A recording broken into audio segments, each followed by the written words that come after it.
Hello friends, എൻ്റെ sound ചെറിയൊരു വ്യത്യാസം ഉണ്ടെങ്കിൽ അത് ചെറിയൊരു ജലദോഷം അതുകൊണ്ടാട്ടാ. അന്നേരം കാര്യത്തിലേക്ക് വരാം.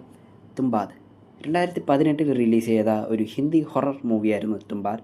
സിനിമ അന്ന് റിലീസിനെത്തിയപ്പോൾ ഒരു ഡിസാസ്റ്റർ തന്നെയായിരുന്നു. അതിനുശേഷം സിനിമ റിലീസിനെത്തുകയുണ്ടായി. അതിനുശേഷം പിന്നെ ഹിന്ദിയിൽ റിലീസ് ചെയ്ത് വെച്ച് ഏറ്റവും കൂടുതൽ കളക്ഷൻ നേടിയ സിനിമ മാറി തുമ്പാദായി മാറി.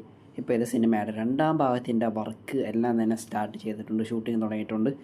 ഒന്നാം ഭാഗത്തിനകത്ത് ഒരു പ്രത്യേകത എന്താണെന്ന് വെച്ചാൽ സിനിമയിൽ കാൽഭാഗം അല്ലെങ്കിൽ അരഭാഗത്തോളം യഥാർത്ഥത്തിൽ മഴ പെയ്തായിരുന്നു. അതായത് മഴയത്താണ് അവർ ശരിക്കും ഷൂട്ട് ചെയ്തത്. അപ്പം അങ്ങനെ ചെറിയ ചെറിയ പ്രത്യേകത ചിലപ്പോൾ രണ്ടാം ഭാഗത്തിൽ കാണാം. അപ്പോൾ നിങ്ങൾ വെയിറ്റ് ചെയ്യുന്നതുകൊണ്ട് ജസ്റ്റ് ആയിട്ട് കമൻറ്റ് ബോക്സിൽ കമൻറ്റ് ചെയ്ത്. ആൻ്റണി വർഗീസ് പെപ്പെ നായകനെത്തുന്ന പുതിയ സിനിമയാണ് കാട്ടാളൻ. സിനിമയുടെ സോങ്സൊക്കെ ഇറക്കി നല്ല ഹ്യൂജ് ഹിറ്റ് തന്നെയായിരുന്നു. പ്രത്യേകിച്ച് നമ്മുടെ സുനിലിൻ്റെ ഡാൻസ് അത് എത്ര കിടിലൻ തന്നെയായിരുന്നു. പുള്ളി കുറച്ച് നാളുകൾക്ക് ശേഷമാണ് ഇങ്ങനെ കിടിലായിട്ട് ഡാൻസ് കളിക്കുന്നത്. സിനിമയുടെ കർണാടക ഡിസ്ട്രിബ്യൂഷൻ മേടിച്ചിരിക്കുന്ന ആരാന്നറിയാമോ? ഹോം ബാല ഫിലിംസ്. വേറെ എന്ത് വേണം? തിയേറ്ററിൽ ഒരു ഹ്യൂജ് ബ്ലോക്ക് ബസ്റ്ററായി ഓടിക്കൊണ്ടിരിക്കുന്ന സിനിമയാണ് വാഴ സിനിമ രണ്ടാം ഭാഗം. നല്ല കിടിലൻ റെസ്പോൺസ് തന്നെയാണ് കിട്ടിക്കൊണ്ടിരിക്കുന്നത്. സിനിമ ഇറങ്ങിയിട്ട് ഇപ്പോൾ ഏകദേശം ഒരു 7-8 അല്ലെ 9 ദിവസമായി.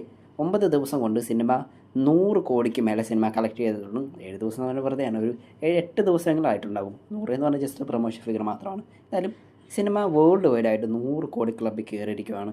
ആദ്യമായിട്ടായിരിക്കും മലയാള സിനിമ എത്ര വലിയൊരു സ്റ്റാർ കാസ്റ്റ് ഇല്ലാതെ ഒരു 100 കോടി അടിക്കുന്നത്. അധികം ഹൈപ്പൊന്നും ഇല്ലാതെ ജസ്റ്റ് സൈലൻ്റായി വന്ന് ഹിറ്റടിച്ച വേറൊരു സിനിമയായിരുന്നു അഷ്കർ അലി നായകനെത്തിയിട്ടുള്ള സംഭവം അധ്യായം 1 എന്ന് പറയുന്ന സിനിമ. ഇത് അത്ര വലിയ പ്രതീക്ഷയൊന്നും ഇല്ലാതെ കാണാൻ പോയ എല്ലാവർക്കും തിയേറ്റർ അമ്മാതിരി എക്സ്പീരിയൻസ് ആണ് കിട്ടിയത്. നല്ല കിടിലൻ ഒരു ത്രില്ലർ മൂഡിലുള്ള സിനിമ തന്നെയായിരുന്നു. സിനിമയുടെ ഒഫീഷ്യൽ OTT റിലീസ് പ്രഖ്യാപിച്ചിട്ടുണ്ട്. ഈ വരുന്ന ഏപ്രിൽ മാസം 15-ാം തീയതി സിനിമ ജിയോ ഹോട്ട്സ്റ്റാർ വഴി ഒഫീഷ്യൽ OTT റിലീസ് നടത്താൻ പോവുകയാണ്.